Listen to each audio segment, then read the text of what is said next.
Greetings. Welcome to another edition of Faulkner Fixes All. We're not working on a Schwinn today. We're working on a Gimondi, made for export. You can tell it's made for export because it has some super cheap stuff on it. Hey, if you haven't subscribed, you should, because we're trying to get these videos out to people. It's not only about Schwinns and welding and old trucks. It's about any old bike that needs to be fixed. You know, we're trying to reuse things and do what's right for the planet. And if somebody doesn't know how to work on an old bike, then they can tune in and see how to do it the right way, and you know, we'll go from there.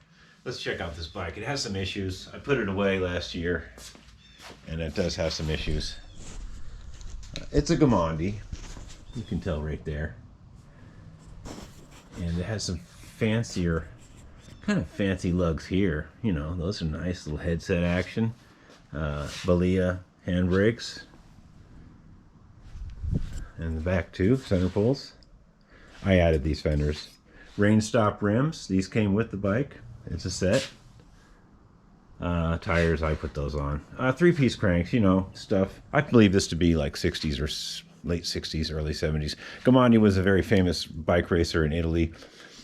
They even minted a silver coin. The Italian government was so pumped up at Gimondi, he got his own coin. And also, he went on to work for Bianchi, a desk job for Bianchi. I don't know if he's still kicking. I'll have to check it out, but he was quite the racer in the day. And these bars, actually, Gimondi had them specially made for what he thought was a good deal for riding in the off-road and road racing. It was a combo.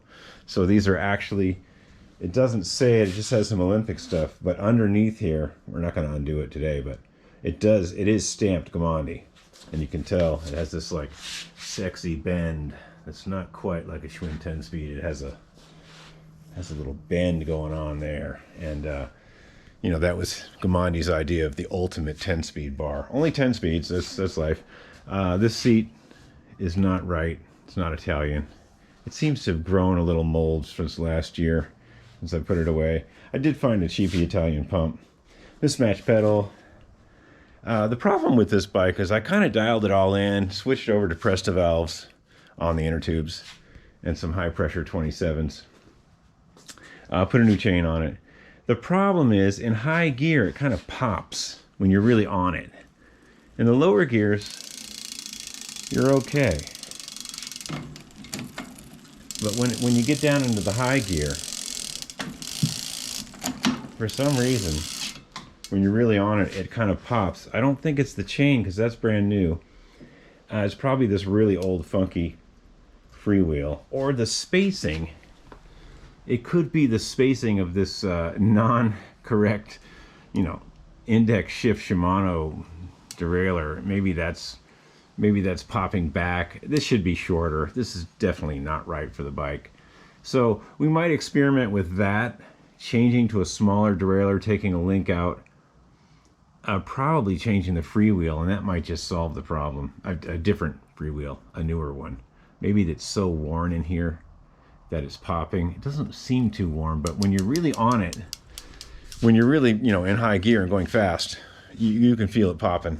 Front derailleur works good. I'm not going to change any of that. Forks are straight. It's definitely, now here's the clincher. This is made for export, and you can tell. There's a little plate back here. I believe it's stamped Flesher or something like that. This cheap little plate instead of a tube. If this was a bike made for, you know, staying in Italy, this would be a tube. This is the sign of a very cheap bike made for export. I think it says Flesher on it. I can't remember, like SG or something like that. There's some kind of stamp under there. And whenever you see that electroforge welded on the frame thing, that's a sign of a very cheap European bike that was shipped over here. So, you know, that's the way it went. You got a good name, a good Gimondi name, and you got a really cheap frame. But, you know, there's some things on the frame that are cool. You know, I mean, it's got this going on. It does have some damage. I was going to respray this, but I'd never get it. There's a ding here. and I'd never be able to match this. These decals aren't available at all. I probably have them made. And this one is all faded. It should say Gimondi. That's not available. This one made in Italy is not available. There's one underneath here also that says made in Italy. All that stuff's not available, so I can't really repaint this bike. I could, but I'd lose. And this little emblem here too, I don't know what's going on there. It says some kind of Olympic weights and measures or something. So yeah, I could respray this top bar and fill that in, but hey, it's only original once. And if you're just going to use it for going to gravel off-road and stuff, who cares, right? Hey, it is a Gimondi. This is a Gimondi bike. This is a big deal. Pretty cheap though. I mean, they probably, Gimondi probably signed up a thing saying, yeah, you can produce a bunch of bikes in my name and I get some money, or it's something, you know. It's definitely they're selling the bike for that. That was a big deal. And it rides pretty good. This frame is straight, the forks are straight, brakes are really good. Got some better pads on there, new cables. I put it away last year because I just couldn't deal. The freewheel was kind of popping in high gear. Not a big deal when you're doing some off-roading, but I think what's happening is the freewheel is so worn, and then in combination with this big junky giant, yeah, this might be some of it. I'm not really sure. We got to get into it. The chain is really good. It's brand new. So all else fails, we can change it over to fixed gear. But to do that, I got to deal with that. And one of these gears has to go. And the problem is the big gear that I don't want to use is the whole unit. The small gear is actually bolted to the big gear. And that's the gear I'd want to use. And if I was going fixed gear, this big gear would have to go. So I'm not going to cut the big gear off. And it would be a fair amount of jockeying with like rally parts and various three-piece European parts to make that work.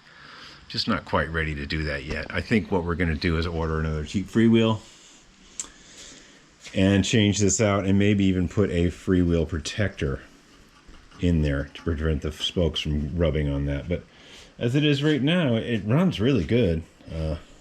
Let's see if we can shift it down to the, see if we can pop it up for you. There we go. Yeah, top derailleur works really good. And the shifter, everything works.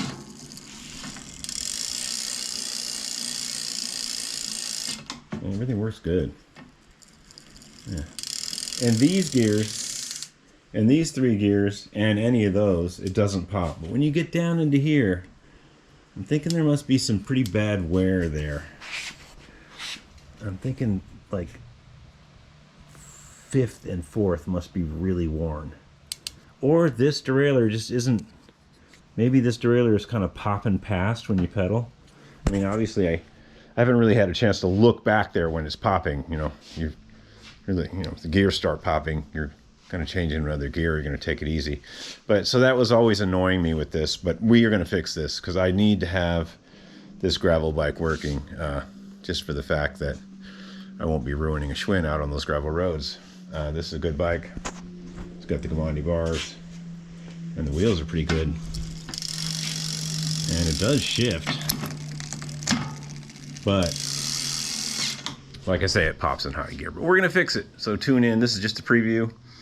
Tune in, and we're going to probably change the freewheel first. I think this is a Mallard freewheel, and it takes a special tool.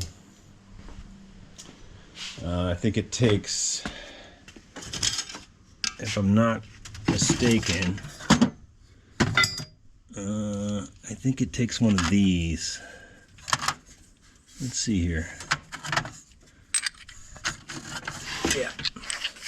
I can't remember that freewheel, but it's an odd bird. And it either takes this Schwinn early style or one of these Mallard styles. I can't really remember. I think it takes this big gnarly one. Yeah, I can't really remember. Once we get the wheel off, we'll get in there. I guess we could look right now. The next video. All right, but this one came along pretty good. The forks do. This bike does pull to the right a little bit, so we're gonna have to figure that out. I have tested this. It works flawlessly, except, you know, it does pull to the right a little bit. Somebody did have an accident in this bike, but you know, we're coming along. We're doing what we can do, and hey, thanks for tuning in. Thanks for seeing the cheap Gimondi made for export preview. Yep. And it's not, if you look on eBay and stuff, if you look up Gimondi bikes, you'll see some really beautiful examples. Taller frame, better tubing, and the chrome dropouts. This is chrome. This one's chrome. And maybe even the whole frame is chrome. You'll see some really nice bikes that don't look anything like this one. This might be kind of a rare bird. You know, it's so cheap. You know, it's rare. All right, have a good day. Thanks for tuning in, man.